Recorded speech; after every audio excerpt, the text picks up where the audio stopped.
Hey guys, Shauna Mackenzie here, founder of Best Kept Self with your Monday morning pep talk. So we talk a lot about productivity and living a fulfilling life here at Best Kept Self, and I would love to say that it's just as easy as saying yes to the things that you want and no to the things you don't want, and that's it. It's that black and white. While yes, there is a clear bucket of things in our life that we do want, and we need to work on saying yes to more of those things and more of those things that fulfill us. And while it's also true that there's a clear no bucket of things that don't serve us, don't serve the people around us, don't serve anything in our life, have no benefits that we need to work on saying no to more often, there is still a middle bucket of things in our life that we don't want, but we simply need to make a choice to still do.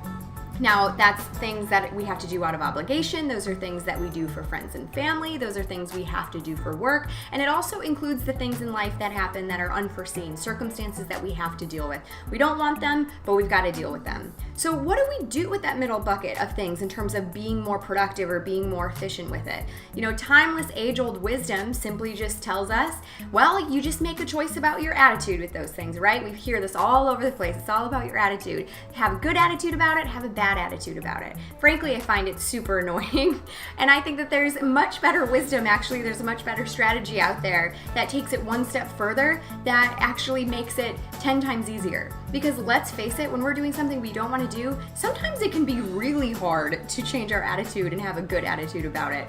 But I believe we don't even need to make that choice. There's a step even way before that that we need to take that just simply makes attitude a repercussion of that step. Now, I want you to think of all the things in your life that you choose to do, whether you want to do them or not, still a choice to deal with them, that you haven't yet committed to. And commitment is that key factor that's missing. Every single choice is my theory in life. Every single choice that you make always needs to be combined with a commitment. So choice and commitment always go hand in hand. And I would venture to guess that if you looked around in your life, you would see a lot of things that you've chosen to do that you haven't committed to. So what exactly does that mean? Well, let's take a look first of all at why commitment actually means something and why it works. We see it everywhere in our life. We see it in the form of down payments. We see it in the form of signing contracts. We see it in the form of RSVPs. Those are all forms of commitment. Those things are in place because they make us feel like we have skin in the game. We hold weight once we've committed to something. We take things more seriously and we're more apt to follow through.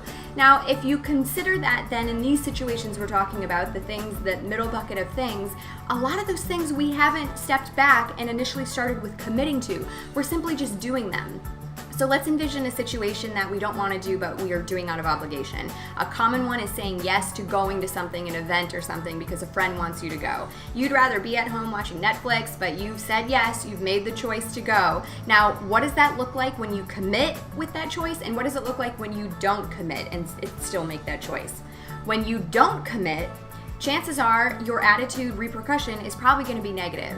When you don't commit but make the choice, you'll still go, but you're going to be focused on the future, not the present. You're going to be focused on the future and being done and what it's going to feel like later when you're home and you finally get to turn Netflix on. You're not going to take the relationships you meet that night as seriously. You're going to be focused on, I did this out of obligation. You're not at all going to be present. You're not at all going to take it serious, and you're not going to be in tune to really what's happening around you. Now, when you commit and then still make that choice to go to the party, you then have skin in the game. You've got weight. So it makes you entirely more focused on the present moment.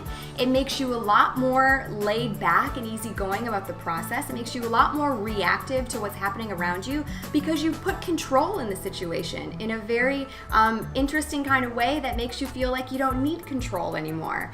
So when you commit, the repercussion is that you automatically have a better attitude about it. So if you find yourself struggling with situations that you don't want to do but you have to deal with, and you just simply can't muster up the good attitude, go back and see if you've actually skipped the step of commitment, because most likely that's what's happened. So the better advice to be passing along to people is not, hey, make a choice about your attitude. The better advice is, have you committed to it, and do you need to go back and make that commitment? So 2 takeaways here. The first one is that every single choice in your life needs to be paired with a commitment. Every single one. And if you can't commit to it, you shouldn't be making that choice.